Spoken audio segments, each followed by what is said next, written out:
To kind of get excited about investing in a net new consumer brand today, I think you need to have some proprietary IP and unique distribution advantage. And so while 10 years ago, when it was sort of maybe the early days of kind of the D2C brands, if you will, you could have gotten away with just being a higher design, better for you, better for the environment. Today, those are all table stakes. What you really need is to go beyond that. And you need not just unique IP, but couple that with a unique distribution advantage. You need just some secret sauce on both of those things to differentiate and get consumers excited. Hey everybody, I'm Hannah Dittman, Operations and Finance Correspondent at Startup CPG and the founder of Ready Basics. As a former CPG investor, I'm especially excited to host this investor spotlight with Ben Zises from SuperAngel Fund. If you've ever wondered how great angel investors spot winners before anyone else, this episode is for you. We're sitting down with Ben, who's spent over a decade placing some of the earliest and smartest bets in consumer. Ben shares how he evaluates founders at the earliest stages, what separates good ideas from fundable ones, and why clarity, conviction, and communication matter more than perfect numbers. We dive into how he spots telltale signs of strong founders, what makes a pitch deck stand out, and why consistent investor updates can make or break your next round. We also explore the markets catching his eye right now, from supplements to new forms of consumer wellness, and how angels can build an edge through discipline and pattern recognition. Whether you're raising your first round, refining your deck, or trying to think like an investor, Ben brings rare insight from someone who's lived the full journey from prolific angel to institutional consumer investor. Enjoy!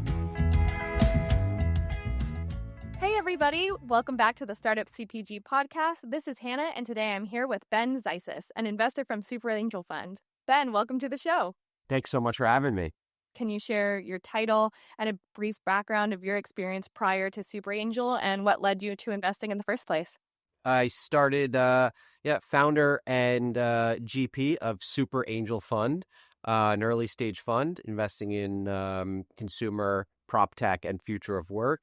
I grew up in New York City. I was an entrepreneur, early in my career, started businesses in elementary school, actually, high school, college, and kind of first job out of school was in the real estate world doing store leasing. And I think a lot of people are familiar with, maybe residential leasing or office leasing, but retail store leasing was representing building owners and mall owners or tenants and helping them search or sort of market their vacant retail space. And kind of having the entrepreneurial mindset, I did the job for 6 months. One of my clients wanted to find, 10 new, it was a Verizon Wireless store, and they needed, to open up new shops in New York City. And I was having to rollerblade the streets of New York City at night, actually, to write down Oh my gosh. addresses and collect information and write down the phone numbers from, signs in the window. That's how building owners were marketing their space, just, putting an advertisement in the window. But of course, that was so limiting. And so I couldn't understand why there wasn't an online platform, to sort of marketplace to search and advertise for retail. And just like there is for residential, I'm sure all of our listeners are familiar with StreetEasy and Zillow or Trulia at the time. And so, kind of the entrepreneurial mindset, I decided I'm going to build it because it doesn't exist. And I ended up spending 4 years sort of launching this prop tech startup called retailmls.com. And, that was kind of the whole founder journey. I raised early stage venture and I like to tell that story because that was obviously a very formative experience for me, but from the founder side. And so that's kind of like my early career story, which even though unfortunately that company wasn't sort of as successful as I wanted it to be, it actually gave me just exposure to venture from the founder side and early stage and fundraising. And just as that company was sort of coming to an end, and we could certainly have a whole show as to what I did wrong and all the lessons that I learned. But I ended up just kind of paying attention to the companies that were successful at that time, going back. That was sort of like 2014, actually, talking 11 years ago when I was winding down my prop tech startup. And I had been a customer of Dollar Shave Club, which was a high growth consumer product company. And I was one of their early adopters. And I ended up just randomly hearing about another consumer company that was trying to do the same thing, but for a different category of the toothbrush space. So, met the founders of a company called Quip, which I'm sure some of our listeners have maybe been a customer of or have heard of, a toothbrush subscription company. And I just made my first angel investment, but that's kind of what kind of got me into this 11 years ago. Made a small angel investment in this consumer brand called Quip, and just totally discovered and fell in love with angel investing, and everything that kind of happened from then kind of led me here. So that's kind of my origin story, if you will. Yes. Kicked off my angel investing career 11 years ago. I love that. I feel like a wealth of knowledge, and there's no other better way to learn than trial by fire and learning the hard way, I think. So, it's a great perspective to have. I would love to dive in a little bit more into your background and lessons learned and your angel investing journey and what you've built it up to. But before we pivot into that, I'd love to also get an introduction and overview of your current fund, Super Angel Fund, and kind of just walk through the general investment criteria, positioning, and how you're operating it right now. Yeah, absolutely. I'll get into that, but it might help just to kind of finish just filling in the lines here. So I made my first angel investment in 2014, because it really that sort of really formed my strategy, which is actually still very, going back to when I was angel investing and now doing it full time professionally. The strategy really has been, a little bit iterated on, but very consistent from the very beginning. And so I'll keep going with the story and kind of get into the specifics of where I am today, and Perfect. how things are run here at Super Angel Fund. But so I made a small angel investment in this company, and I really just tried to be as helpful as I could be. And there's a famous quote from Naval Ravikant, the founder of AngelList, prolific angel investor, and he says the best way to build a brand in this business, referring to early stage investing, is to help other people. And I just want to let that sink in for a second. That's the North Star of which sort of how I've operated from day one, going back to 2014 and making my first angel investment. It was, hey, let me make a small, at the time it was a lot of money. It was a $10,000 investment for me, late 20s. It was a lot, it was a big commitment. But I said, let me do everything in my power to help this company. And, kind of one thing led to another. And because of my prior founder experience, I was able to help with their pitch deck, with fundraising, and just being helpful kind of led to just other doors opening. So I started making other, hearing about other consumer brands, maybe, or they heard about me, that I was an angel investor, and I started to see more and more deal flow.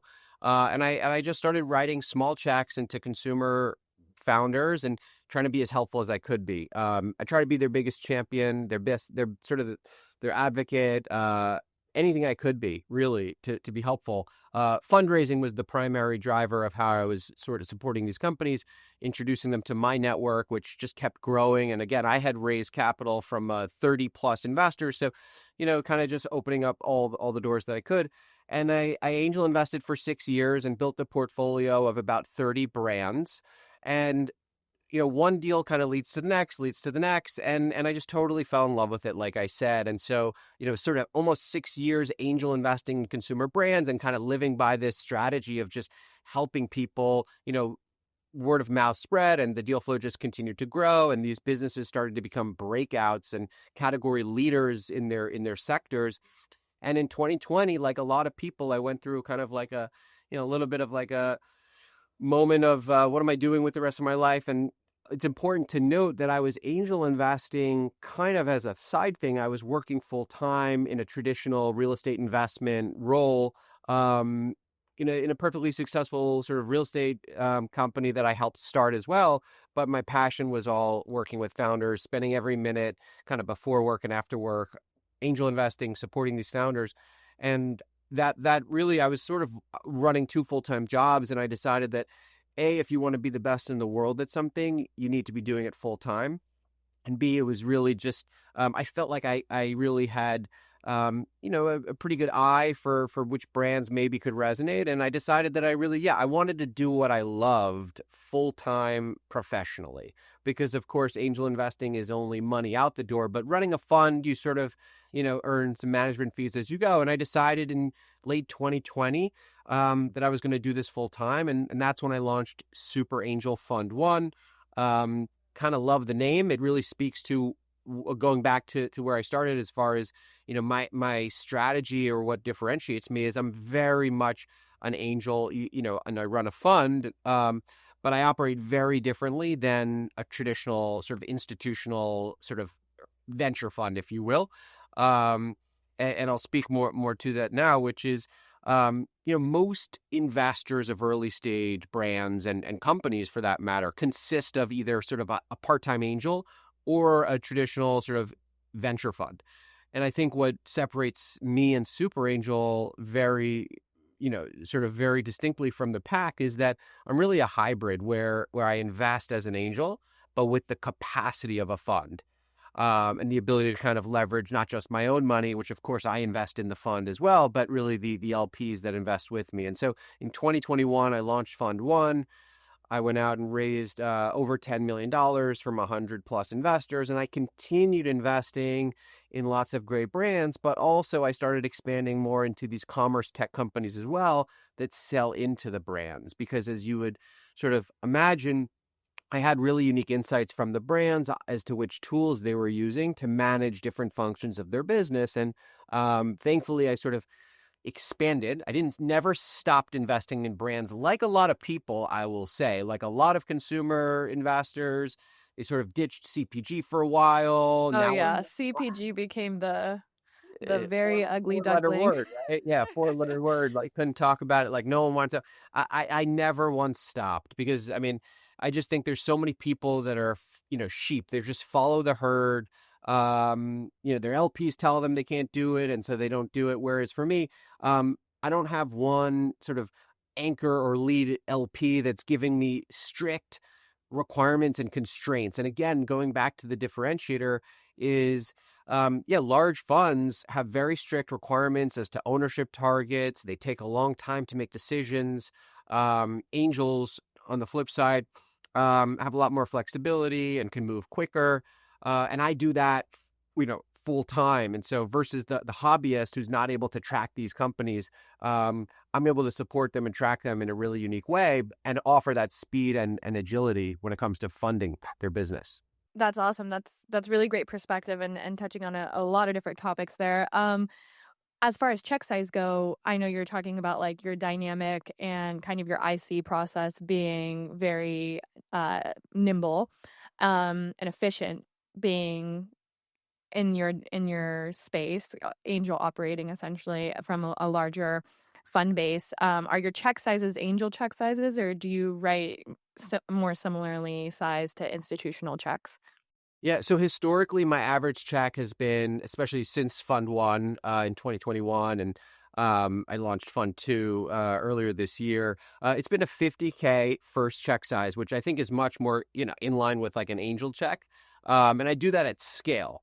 And the sort of differentiator with respect to my strategy, and especially what I sort of pitch, if you will, to LPs, is for me, what I do is I try to make a somewhat small investment as early as possible in the life of a business at the stage where I'm really evaluating the founder first and foremost, as well as the market opportunity. And sometimes there might not even be a product or a name beyond that. And so I make roughly 50K initial investment. I stay really close to the founders I invest in, which is by design strategic, but also it's just kind of the role I like to play.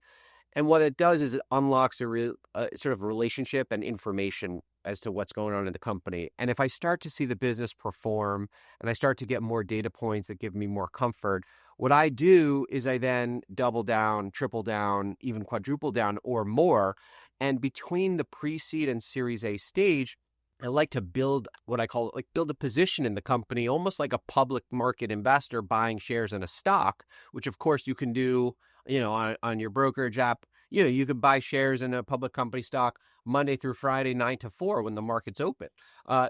I'm sort of bringing that uh, approach to very early stage, angel private investments. And so while I'll start at 50K, there's quite honestly dozens of examples where it's grown substantially. My investment has grown to, mid six figures, even seven figures. I might end up with 500K, $1 million, and in a few cases, $2 million invested in a single company. But it almost always starts with a much, much smaller initial check. And over time, as I start to get comfortable with the business and their traction, that's where I sort of grow that position. And again, I just want to say a differentiator: a traditional fund might have to put $1 million in and own 10%.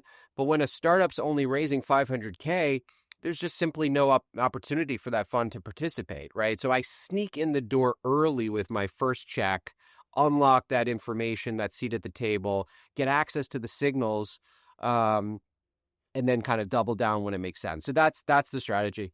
Yeah, that's a really unique approach, and it, Don't it tell makes me a what lot I of don't want anyone to steal my approach. No, I'm kidding. I sense. you know I'm a big believer in just like um yeah, like it's hard. I tell founders all the time, like keeping things close to the vest. I think the benefits are, I think you get a lot more benefit by like sharing and being more transparent with people. And I just think it's a lot harder to copy someone's strategy or business model than people often think. For sure. I feel like we wouldn't have strategic acquisitions if it was easy enough to copy all these ideas, right? That wouldn't even exist. Okay, great. So you kind of come in with a small check. You watch the traction and the development of a company. You double down on your bets as you continue to see growth and things going up into the right and in the right direction, or as a need presents itself. So you've probably seen quite a broad swath of different founders and brands and experiences. What are some of the lessons you learned in angel investing that you think institutional investors could benefit from learning from you, or founders that are early days kind of getting in touch with angels as they go on their journey? Yeah. Wow. Yeah. Lot of great questions there.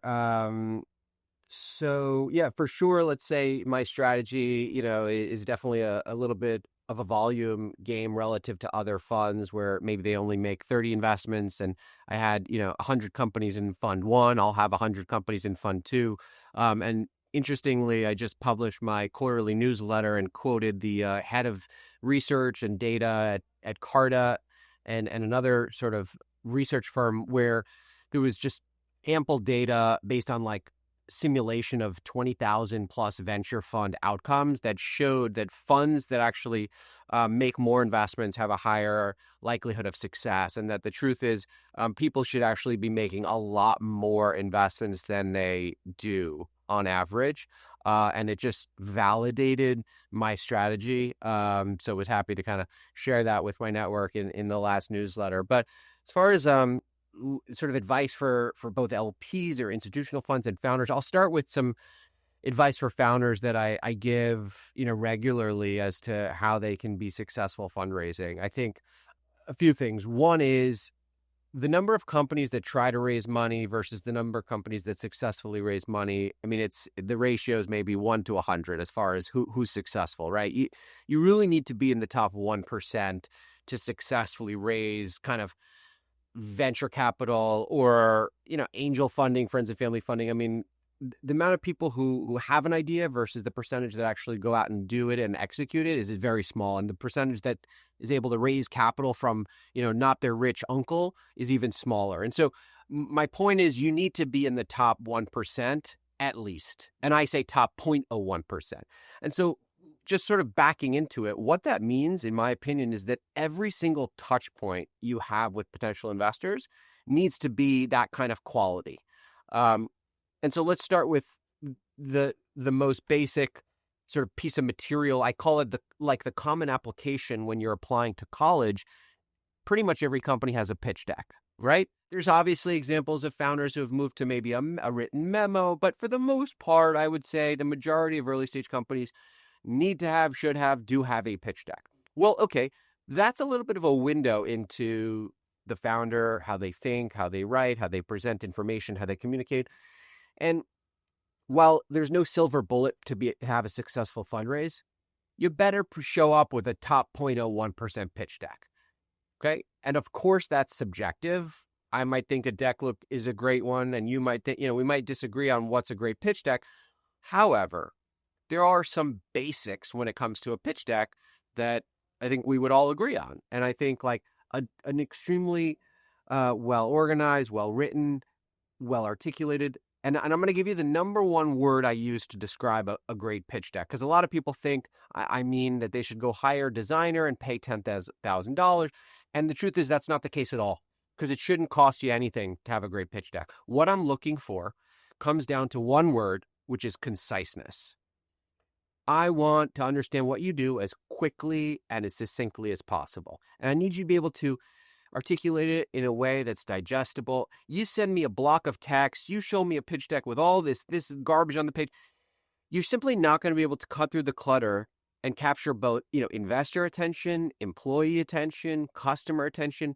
It's a great, sort of filtering mechanism, if you will, to how the business, the future potential of the business. And so I personally, someone I see 100 decks a week, I'm filtering an enormous amount of inbound deal flow. And, that's just one way to quickly separate out, the 99% versus that 1%. And also seeing that volume gives me a perspective where a hobbyist angel investor might only see a deal a month from a friend from college or a distant cousin, right? And so they just simply don't have that perspective potentially, and they could always get luck to sort of be able to compare and contrast one off the other. So for me, I really do put quite a lot of weight on the quality of a pitch deck. And again, it's really just seeing something seeing a founder articulate their business so concisely, and I think you had sort of,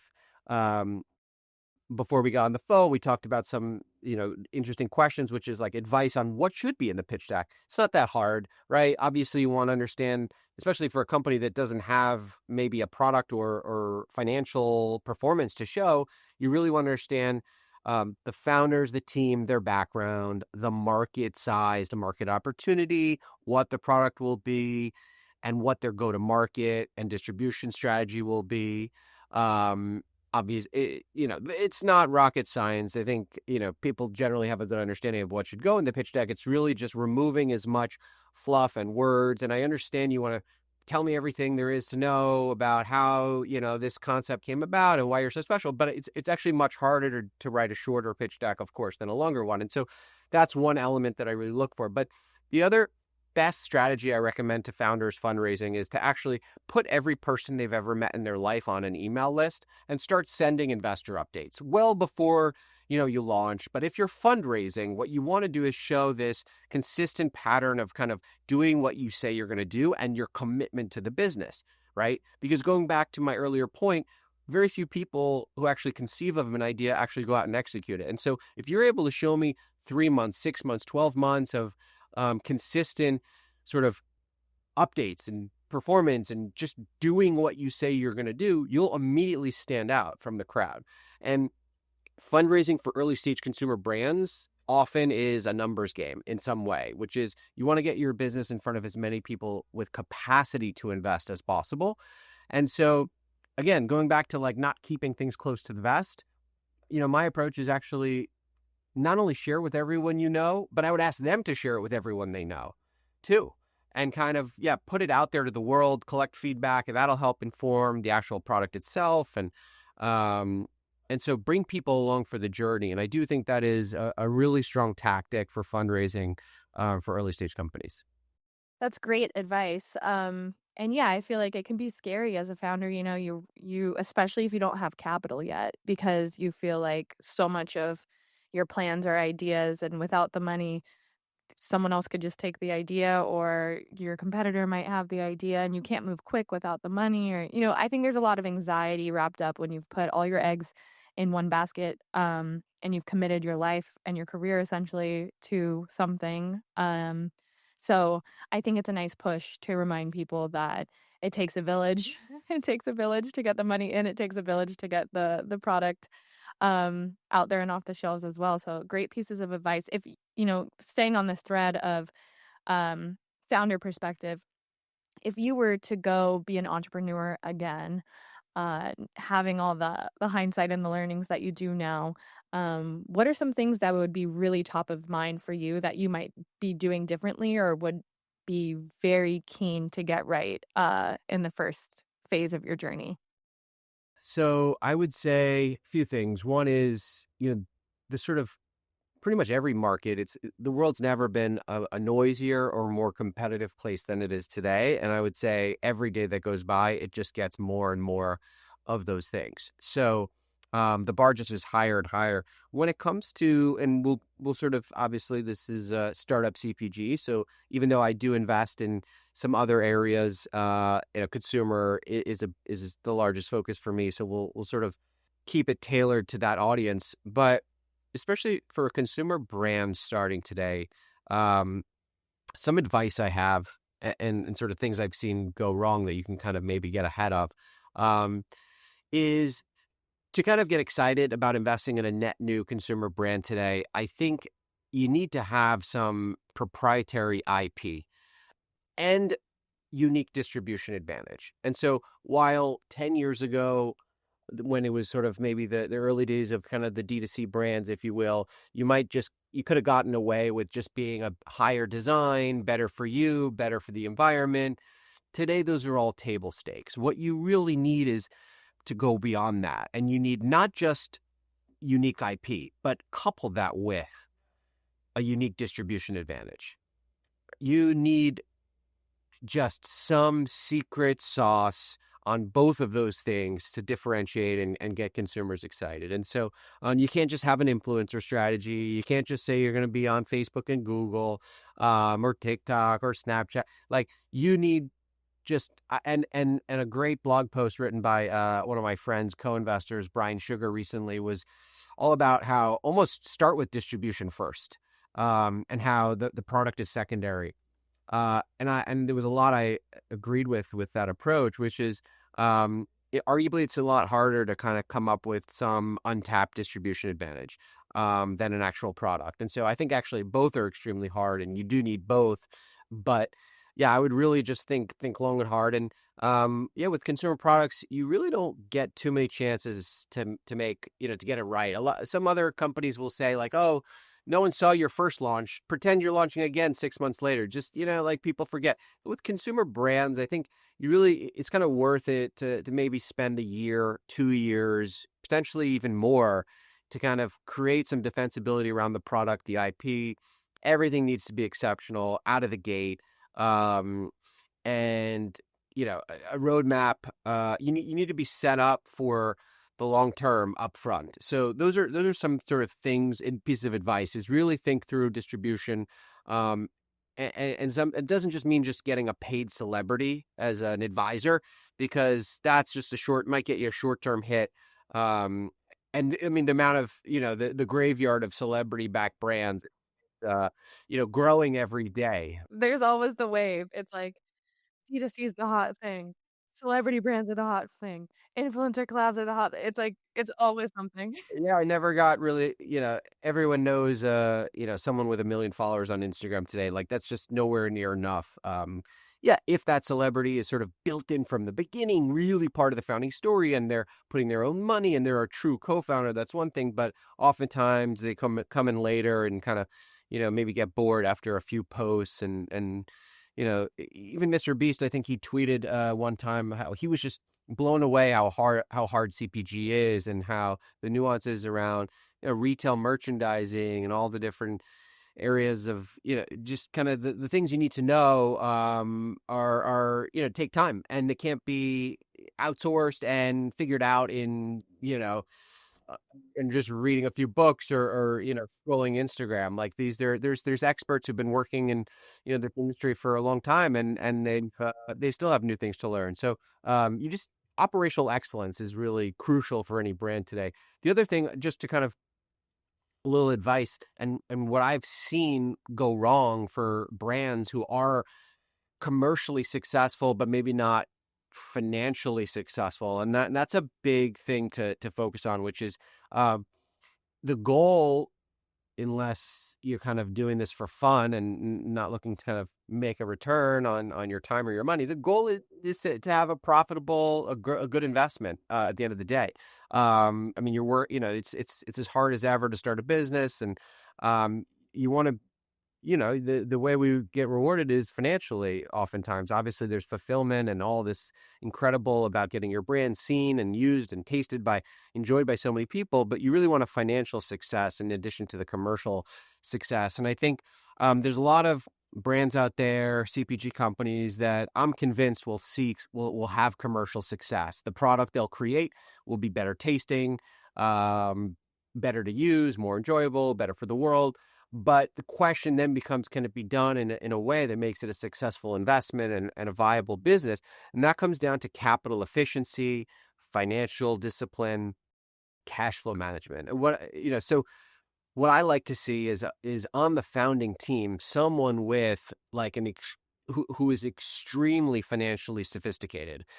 You can't really just get away with hiring a fractional CFO to kind of manage your books and give you the information you need on the financials. You really need a founder or someone on the C-suite to kind of be living in the financial model 24/7, 365, because there's just too many variable costs and too many moving pieces that you can't wait a week for your fractional CFO to kind of run some numbers and get back to you. Like, the world's changed on a day-to-day basis. Like, that needs to be a skill set that's really inherent from founding at the top. And so it's really a tough situation when you see a brand reach what I call is like magic, kind of like hitting an inflection point where it's going viral and everywhere. It's seeing so much success, which is on its own like you've achieved the impossible by breaking through the noise. But again, it needs to be coupled with that financial discipline. So what I've seen recently, what I look for is, the founders with that background who come, CPG founders who come from, the finance department of other, merchants and brands, because it's just native to kind of like how they operate, and they kind of almost what's the word I'm using? Almost just like orchestrate the business, reverse engineer it in a way of like, well, because we need to see these sort of metrics, then we need a product that will be X, Y, and Z. And I've seen that a few times, and we're sort of creating this unit economic structure, you know, based on what's going on in the world, and customer acquisition costs and all the consumer behavior and all that. So, that's just some advice for founders. Yeah, that's all great advice, wealth of knowledge, I feel like, and all very sound. I've said it a million times, but I think because everyone is a consumer, everyone thinks they can do consumer professionally or invest in consumer. And understanding business fundamentals and what makes any industry tick is critical to being successful in it. And consumers no different. Just because it's a little bit easier for people to wrap their heads around the final product, it doesn't mean the back end of any of that is any less sophisticated than any other industry. So I'm glad you touched on that. Um, you've talked a lot about the things, you kind of hinting at the things that founders should focus on, and what you might be looking for. But, especially on the early side, when you're like first making a check-in and maybe there isn't a ton of traction there yet.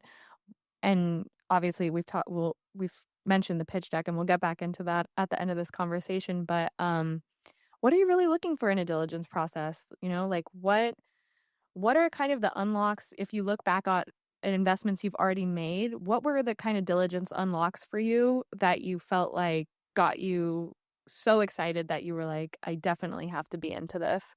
Yeah, I talk about this all the time. People and LPs in my fund, people want to know, especially since I've been fortunate to invest day zero in companies that have gone from nothing to hundreds of millions and billions of revenue. And I've sort of written the first check in more than a few of these now. Companies like Quip, companies like Caraway, the cookware brand, first investor before they had a name, and many others that people can see on my website at superangel.vc.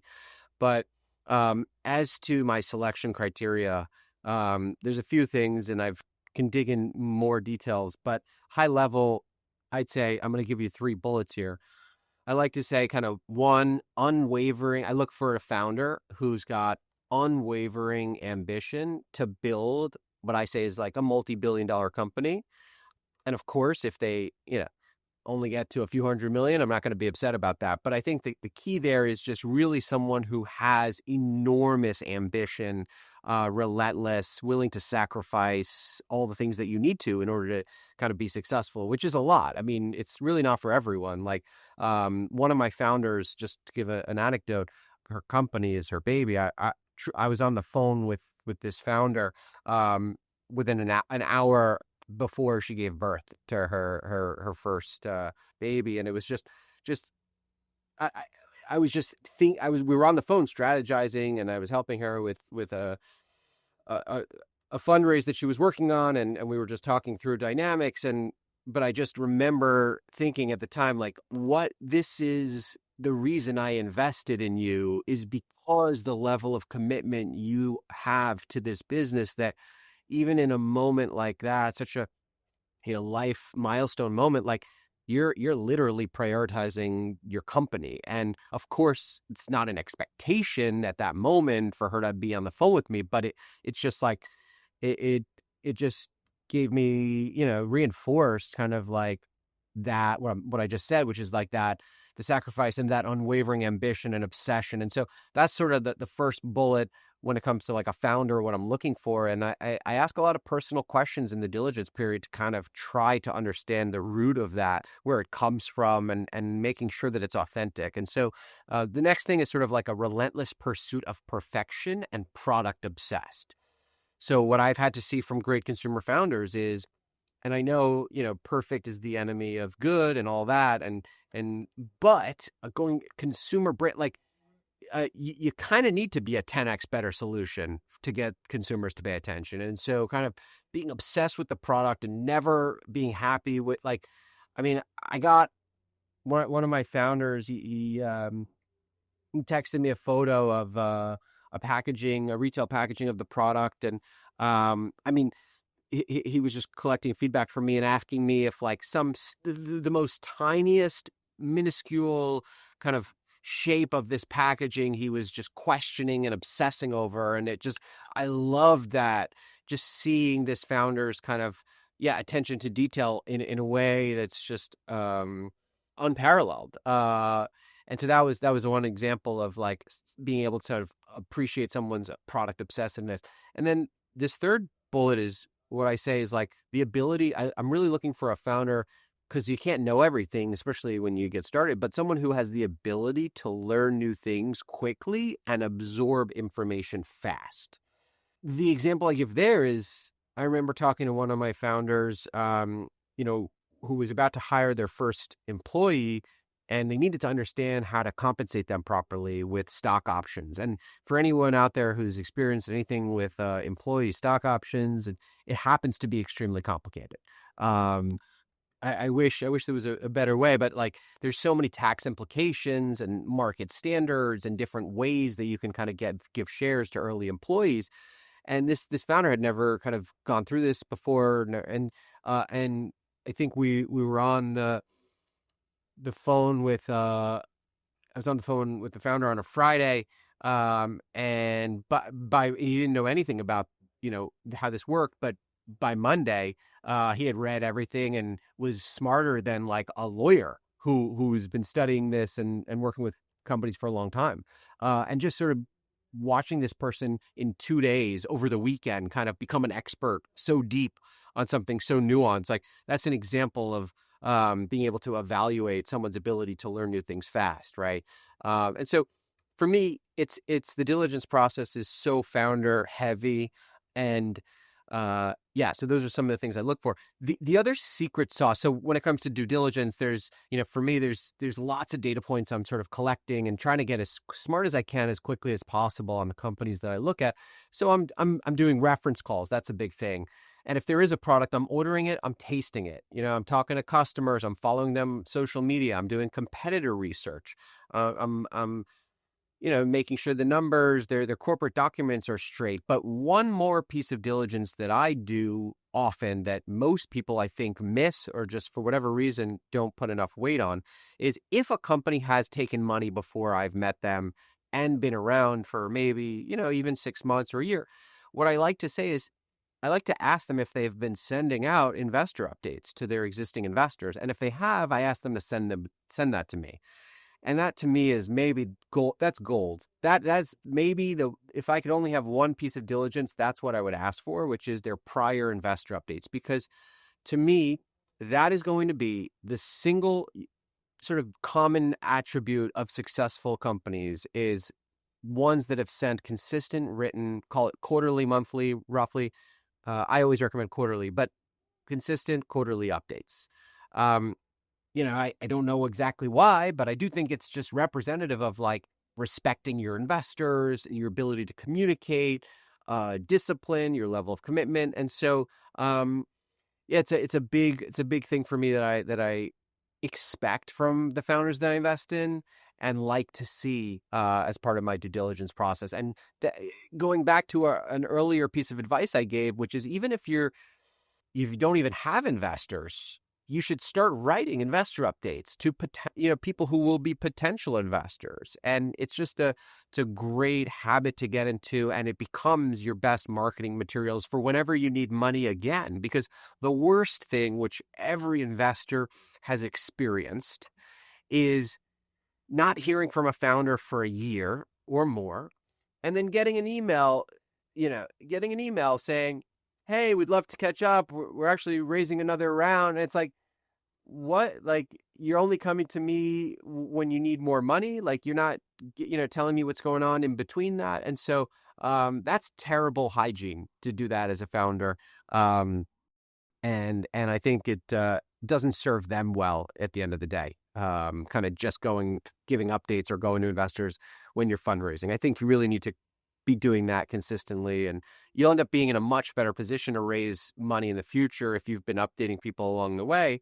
Even if things haven't been going up and to the right, it's just because you've shown respect and a level of kind of like appreciation and commitment. And so that's some other advice for everyone out there. Yeah, no, I think that's a great perspective and interesting and often, yeah, overlooked portion of the diligence process. I have empathy for founders because I feel like, if you're wearing a million hats and you're moving so quickly, it might not be something that's on your radar, but it's a great call out to have front of mind for people that some investors really focus on that, and it's a way to keep yourself organized and honest as well. Almost like you're building up to a little board meeting, because I feel like that's a very similar Yeah. mindset of that. And I have tremendous empathy for founders, especially solo founders, as to like how stretched thin they are. But it's no excuse because it's at the end of the day, you're the CEO for a reason, and you just need to, figure out a way to better manage your time, hire people to take things off your plate, and those are all, parts of building a successful company. And if you're unable to kind of show that you have the time to step back, send a few bullets, and a lot of founders think they need to have had world-changing news to share with investors. And that's not the case. Like, incremental updates are still valuable. And so it shouldn't take that long to do these. Yeah, that's great advice. And I think most founders probably do have it for themselves and, like you're saying, are maybe a little bit nervous to share. Sometimes founders think, oh, no one responded to my last update, so no one's reading it. And I would just tell you that's everyone's reading your updates. Keep sending them. Yeah, no update anxiety. Um, Kind of pivoting to a little bit more of your market perspectives, CPG and consumer investing. I've spent my whole career in consumer now for over 10 years. Scary to say. And I even within should my be interviewing small you. yeah, even my small chapter, I feel like I've seen so many waves in the pendulum swing. I've seen, things come and go, and when things get hot, especially on the investing side, you can really tell when kind of there's a trend happening. Is that how you're thinking about what types of CPG companies you're looking at, or are trends and waves a little bit less relevant to your sector focus? Is there anything out there that's really getting you excited, or from a market perspective, how are you thinking about things these days? Yeah. Obviously market's always changing, which keeps it exciting. Yeah, I think trends are important, but I think it's sort of making sure you're maybe investing in trends that are here to stay, obviously, versus fleeting. And one example I'll give in my portfolio is creatine happens to be the fastest growing supplement on the market. There's the founder that I'll speak about in a moment. This founder, Dan McCormick, who started Create, which is becoming sort of the leading emerging brand in the creatine space. He innovated with the form factor being a gummy, and this has consistently kind of performed in how he's operating the business across every discipline. But his vision is that the market's going to basically 100x in the next maybe 10 years. And so, 1 million people are supplementing with creatine perhaps today. And his vision is that could grow to 100 million people, in the not too distant future. And so that was one that I was fortunate to invest in from the very beginning, and then, kind of repeatedly more than a few times as they've kind of scaled up. But that's one where it doesn't feel like it's fleeting. It feels like every day the data, the research continues to be so positive as to the benefits that one gets from supplementing with creatine, that that's an exciting kind of space. And actually, I've made a second investment in a CPG brand, which I can talk about, even though they haven't officially launched yet. It's called Man Cereal, which will be a creatine protein infused kind of cereal targeted towards guys. But that's just an example of sort of emerging category that I feel has real kind of roots and legs, and kind of something that isn't just, like the next kind of fitness equipment or fitness workout program that might be won't be here in 10 years. And I think just on a bigger level, just supplements in general, I think there's been for various reasons, going to the health and wellness, and consumers just, especially Gen Z and younger people, just being more mindful and thoughtful around their health. And kind of like that is like a flex today, is like your health routine and what maybe your skincare routine. And these are sort of consumable products that are taken on a recurring basis, as opposed to maybe a one-off. And so there's that sort of repeat purchase behavior built in. And I think companies like that have a little bit very similar kind of software like recurring revenue metrics, if you will. And so I think that's just a space that I'm kind of keeping my eye on, and have made some other investments. Another supplement brand called Feel Goods, all natural, kind of made in the US, supplement for hydration and gut health and immunity, and kind of like a modern like Emergency, which is that chemical type orange droplet that you put in your water before you fly, or at least I used to. And the amount of kind of ingredients in that are not natural are scary. And so Feel Goods is kind of speaking to creating a product that will resonate and support for those things. But there's always trends, and for me, I really like to kind of sit back and let the best founders kind of tell me where the world's going and educate me on different categories and sectors. And what I love about kind of the places that I invest within consumer is like, there's great funds that are going to back companies going, sending people to space and all this frontier tech and rocket tech. And, there's a lot of stuff going on in crypto and biotech and Web3 and all that. But, and there'll be a lot of money made in there. But for me, I like to invest in markets that already exist, that are already large, oftentimes growing. And so the world doesn't necessarily need to change for a lot of my brands to be successful. They're just creating kind of better, more modern versions of different products that people already spend billions of dollars a year, right? I mean, consumer spending drives the American economy. And, for me, I like to have a bet in every multi-billion-dollar CPG category. And I also like to kind of, unlike some investors who are okay backing competitive companies, and I've heard arguments as to why that's okay. But for me, I have such a personal relationship with the founders that I invest in.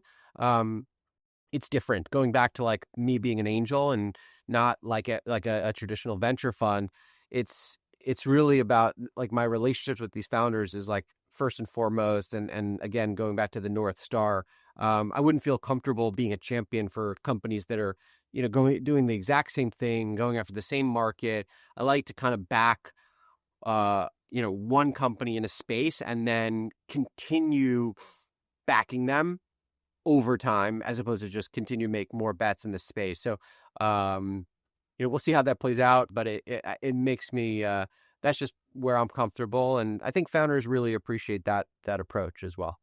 Yeah, I mean, going back to kind of what we talked about earlier, if you know founders have all this anxiety disclosing, and then you're like, it's like a wolf in the hen house a little bit sometimes. So, Yeah, yeah, yeah, precisely. I think an empathetic approach and really having a strong relationship with founders is really important to be a competent investor. I mean, that's really what you're offering outside of capital is a relationship worth having in the business and with them. So, yeah, I think that's really healthy perspective. I want to make sure we have a chance to dive into this case study question. As you know, Startup CPG has the largest Slack community in the industry with now over 30,000 members. I'd love to pull a question directly from our channel and have you answer it as a case study for any founders with a similar question. We've touched on this a little bit, but I'd love to just answer it directly. The recent question is, what should a pitch deck consist of? How many slides and what should they be? And any other advice?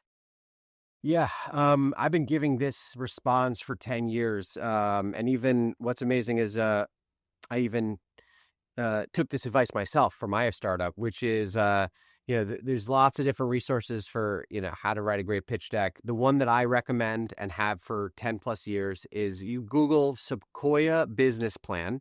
Throw that in Google and you'll find like just a beautiful kind of outline of what should be in a pitch deck. And I can kind of just quickly summarize it now. I just kind of did it myself here. But what they recommend is starting with, obviously the company purpose. And I think it's really important to nail the one liner. Going back to conciseness, um, I'll sometimes get emails from founders where don't even know what they do after reading, three paragraphs. And that's so frustrating because I think a lot of founders get into like, you just throwing so many words in and you're throwing AI in and you're throwing buzzwords in, but like over index on simplicity, conciseness, like we talked about. So really it's worth like obsessing over that one liner and just making sure that anyone can understand what you do. That's really, I think, the key, especially for CPG. Like, come on, this is consumer, right? Like, so this isn't like some obscure, nuanced B2B, healthcare, biotech, innovation here. Like, it's something that you're going to want mass appeal or at least somewhat of a mass appeal. And so really company purpose, I would say the problem, right? Just going off of the Sequoia business plan recommendation, right? Describing the pain point of the customer, how it's addressed today, and what's the shortcomings of the current, solutions on the market. And then, of course, you then perfect next slide is your solution, right? Explain your product and the value prop and where does it go, maybe what you are starting with, your initial wedge, and then obviously how you could expand that, right? There's a lot of CPG companies that will send a pitch deck for like a new type of peanut butter or, one SKU of like of a snack. And it's just like, to me, going back, I always reference the Shark Tank. This is not a company, it's a product, right? And I think investors want to invest in a company. And so even if you don't get to those things for years, create a little bit more of a vision than like a single product points. Yeah. And so I think it's important to talk about that. And then there's a lot of, why now, which is, the best companies are very clear on what has lined up in the world today, because investors know timing is everything. Um, the research wasn't there for creatine 10 years ago, but new studies have come out that it's, better for you than vitamin C, and the mental cognition and the physical recovery and the sleep benefits. Like, this is sort of new things that have emerged that makes now the perfect time for a modern creatine brand to sort of arise. And then, the market potential. So like understanding, how big it is, who your customers are, the competitive landscape, because investors are not experts in all of these categories. So a lot of this process is an education process. I love saying to founders, like, I'm so interested, I'm so impressed by you, but like, if you don't mind, like, can you educate me? That will help your cause. Like, send me materials, like explain to me what's going on in the market. And sometimes I can quickly assess it. Other times it might take me, a year. And I'll be upfront with the founders of like, hey, I'm not comfortable yet with this space. I'm not educated enough. I'm not even, I'm not able to even give an opinion. Therefore, I can't make this investment. Like, I need to get smarter. That's on me. And so I might miss out on an opportunity. But making sure in the deck you kind of provide some of the materials as to like how investors who aren't living and breathing in this category can get smart on the space. And of course, the competition out there, the business model, how are you making money, what's your distribution strategy, and team, financials, vision, all that sort of stuff. So yeah, Sequoia business plan, that's the reference point I recommend. It's laid out very simply. Thank you so much. I love the tangible examples and the parallels that you showed. I think that's really easy for people to wrap their heads around applying to their own situation or categories. And the other thing I will say is every investor is so different. This is a human business, and investors have their own biases, their own lenses, their own ways they like to learn, their own anchor points, the things that they've been burned by the past or that have really worked out for them too. So it's, I think, really important to understand the investor that you're speaking with and what they prioritize and how they think about things, because I do think you also want to find someone who sees the world and communication in the same way that you do. It'll probably make your life a lot easier. Yeah, well said. Absolutely. Well, before we wrap up, I just want to make sure our audience can have an actionable next step to apply all of this amazing knowledge to. You've been a wealth of knowledge, and your passion, above all, is unparalleled. And I think that's so important in this industry. For founders that want to get in touch with you, where can they find you, or what is the best way for them to get in contact? And for operators looking to transition, or other people that might be interested in starting angel investing, or beginning their investing journey, what advice would you have for them? Yeah, thanks for giving me the opportunity. So for founders, yeah, my inbox is always open, ben@superangel.vc. My website, superangel.vc, has a pitch form right at the top right. So just feel free to send me an email, fill out the form. Also on X at Ben Zises, BZISES, on LinkedIn. I think there's a lot of investors that will only take a warm intro, and I couldn't be more opposite than that. I welcome any and all pitch decks. Come at me, keep coming at me. I think, yeah, persistence is one great filtering mechanism. Unfortunately, I can't respond to every inbound that I get, but I do read everything. It's awesome that you value people's time that way. Yeah, and also, I've written hundreds of blog posts. So superangel.blog, you can read pretty much all the same similar advice, perhaps, always trying to have new things to share. But superangel.blog, you could tell that I like domain names with superangel in it. Superangel.fund will also go to my website. But yeah, those are some places to find me. And I'm grateful for every pitch that comes my way. And there's some, try to kind of give some advice, even if it's not a fit. In some cases, kind of point people in the right direction, even if it's not an investment fit for me. And then on the investing side, so I've invested $25 million into over 100 companies, and a large portion of these businesses are performing, active, had a number of exits, and started raising SuperAngel Fund 2 in January this year, targeting a $15 million fund. Already made 20 investments out of Fund 2, which you can see by going to my website and filtering the portfolio and searching by Fund 2. So anyone who joins the fund, you automatically get a basket of great companies that are already in it. That's my story, and I'm just really grateful to Startup CPG for having me. And Hannah, you've been a pleasure to talk to this afternoon. Yeah, no, thank you so much for joining us. I feel like we could have spent hours doing this. You're a very knowledgeable person on quite a lot of different subjects, and it was a pleasure having you today. I'm sure everyone really enjoyed learning from you, and will be excited to hopefully check out your blog and your newsletter updates so that they can get some learnings on the off time as well. Thanks again for joining us. Honored to be here. Thank you. Thanks so much for tuning in, everyone. If you like this episode, show us some love with a 5-star review at ratethispodcast.com/startupcpg. I'm Hannah Dittman, podcast host and correspondent here at Startup CPG. I hope you'll join me again as we dig into more juicy topics like ops, finance, and all the real talk founders actually need. Come say hi on LinkedIn or ping me on Slack. I'm always eager to hear your questions or brainstorm future episode ideas. If you're a potential sponsor and want to get in on the fun and appear on the podcast, shoot us an email at partnerships@startupcpg.com.